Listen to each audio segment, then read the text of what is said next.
다이어트와 생리. 많은 분들이 질문을 합니다. 다이어트 하려고만 하면 생리 때문에 실패해요. 혹은 생리 끝나고 다이어트가 더 잘 된다는데 맞나요? 그래서 이 영상을 준비했습니다. 생리선 폭식 예방법, 생리 때 붓기 빼는 법, 생리 주기별 효과적인 다이어트법까지 생리와 관련된 다이어트 방법, 이 영상 하나만 보시면 됩니다. 안녕하세요. 누베베 한의원 최가혜 원장입니다. 누베베 한의원 노은영 원장입니다. 다이어트 잘하고 있다가도 생리 전만 되면 식욕이 폭발하고 몸이 좀 붓고 체중도 늘어나는 경험 다들 있으실 것 같아요. 이 생리 전에 체중이 늘어나는 게 진짜로 살이 찐 건지 오늘은 많은 여성분들이 겪는 PMS, 월경전 증후군에 대해 얘기해 볼 건데요. 특히 생리 전에 식욕 조절 방법, 붓기 관리, 생리 주기별 관리법까지 말씀드리겠습니다. 자, 생리 전에 몸이 확 변하는 이유, 바로 PMS 때문인데요. 배란 후부터 생리 시작 전까지의 그 신체적, 정서적, 행동적 변화가 나타나는 걸 말합니다. 배가 빵빵해지고 가슴에 통증을 느끼기도 하고요. 얼굴에 여드름이 발생한다거나 체중이 늘고 성격이 조금 예민해지고 그다음에 식욕이 폭발하는 기간입니다. 생리 전에 몸이 붓고 체중이 증가하는 이유는 바로 임신을 대비하기 위한 작용 때문입니다. 혹시 프로게스테론이라는 호르몬 들어보셨나요? 프로라는 앞서서 또는 촉진하다라는 의미를 지닌 접두사이고, 그리고 게스테론은 임신을 의미하는 라틴어에서 유래해서 말 그대로 임신에 앞서서 준비하는 호르몬이 프로게스테론인 거죠. 우리 몸은 요 생리 기간 동안 혹시 임신이 될지도 몰라 하고 대비하면서 프로게스테론을 많이 분비하게 진화가 되어 왔습니다. 이 호르몬은 말 그대로 임신을 준비하는 거기 때문에 영양을 더 많이 저장하려고 식욕을 증가시킵니다. 그래서 평소보다 식욕이 폭발하면서 탄수화물이나 초콜릿 같이 단 음식이 땡기게 만드는 거죠. 근데 프로게스테론은 단순히 식욕만 올리는 게 아니고 신장에서 나트륨 배출을 줄이는 역할도 하기 때문에 몸속에 나트륨이 많아지고 수분도 같이 유지되면서 붓기가 더 심해져요. 그래서 우리 생리 전에 옷이 좀 작아지는 느낌도 있고 살이 찌는 느낌이라든지 손발도 잘 붓고 둔해지는 느낌이 드는 것 같아요. 화면을 보시면요, 이제 그래프 두 개가 보일 텐데 위에 거는 생리 주기별 몸무게 변화를 나타낸 것이고요, 아래 건 같은 기간 동안의 체내 수분량을 나타낸 것입니다. 보시다시피 모양이 굉장히 비슷합니다. 그뿐만 아니라 체중의 차이랑 수분의 차이가 약 0.5kg로 동일한 것들을 볼 수 있거든요. 생리 전 체중이 늘어났다는 게 실제로 살이 찐 게 아니라는 반증인 거죠. 그런데 주의해야 될 거는 생리 전에 아무래도 식욕이 증가하다 보니까 이때 정말로 먹는 음식의 양이 많아진다면 붓기가 아니라 실제로 지방으로 축적될 수도 있을 것 같아서 주의해야 됩니다.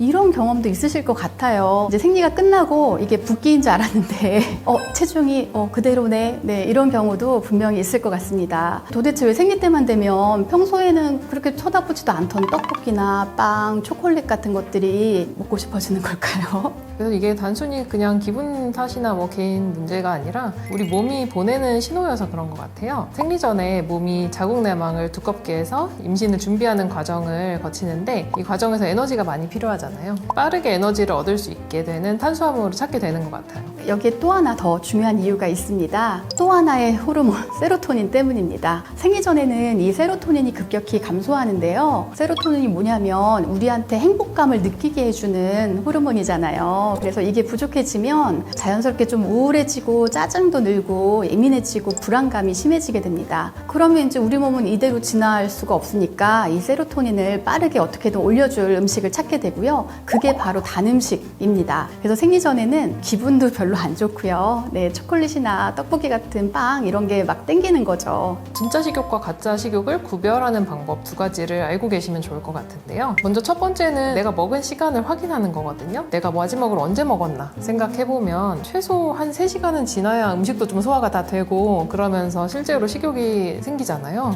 가짜 식욕은 좀 감정적으로, 심리적으로 식욕이 오르는 거잖아요. 그래서 스트레스 관리가 정말 중요한데 시간이 될 때는 잠을 충분히 자고 취미 활동, 이런 활동이 도움이 될 수 있는데 저 같은 경우는 환자분들한테 좀 몸을 움직이시는 거를 권하긴 하거든요. 뭐 손이든 뭐 손가락이든 아니면 몸을 좀 움직이시는 거 아니면 뭐 잠깐 일어나서 살짝 환기시키는 차원에서 좀 살짝 걷는다든지. 저도 마음의 문제를 마음으로 막 해결하는 것보다는 오히려 몸을 움직일 때 많이 바뀌어서 저도 운동을 별로 안 좋아하긴 하지만 환자분들께 이런 산책이나 이런 걸 권했을 때 실제로 이렇게 우울증 약을 드시던 분들이 그 약을 줄이는 것도 많이 봤거든요. 그래서 걷는 것, 뭐 햇빛 보는 거 이런 게 그러니까 신체적인 활동이 확실히 좀 힘이 강한 것 같습니다. 두 번째는 내가 어떤 음식을 먹고 싶은지 확인하는 건데요. 정말로 배가 고파서 식욕이면 사실 어떤 거든 먹고 싶겠죠. 근데 가짜 식욕은 특정한 음식이 당기는 거. 초콜릿이 먹고 싶다, 뭐 떡볶이가 먹고 싶다, 이런 것들이 좀 강하게 떠오르는 게 가짜 식욕일 가능성이 좀 더 큰 것 같아요. 이런 가짜 식욕을 줄일 수 있는 방법이 뭐가 있을까요? 환자분들하고 나누는 팁은 물입니다.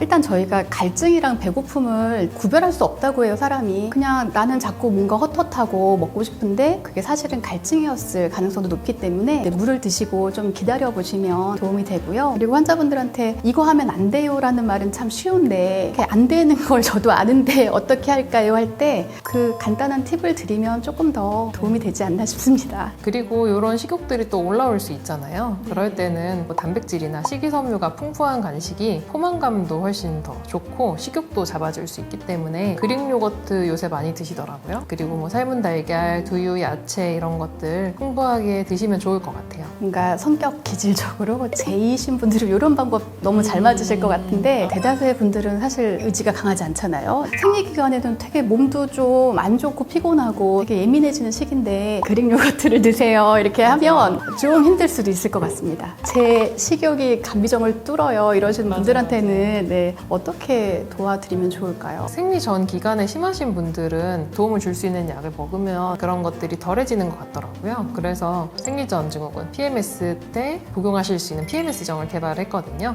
혹시 이 영상 보시는 분들 중에 감비정 D 복용 중이신 분들은 저희 PMS정이 있으니까요. 참고해 주시면 좋을 것 같아요.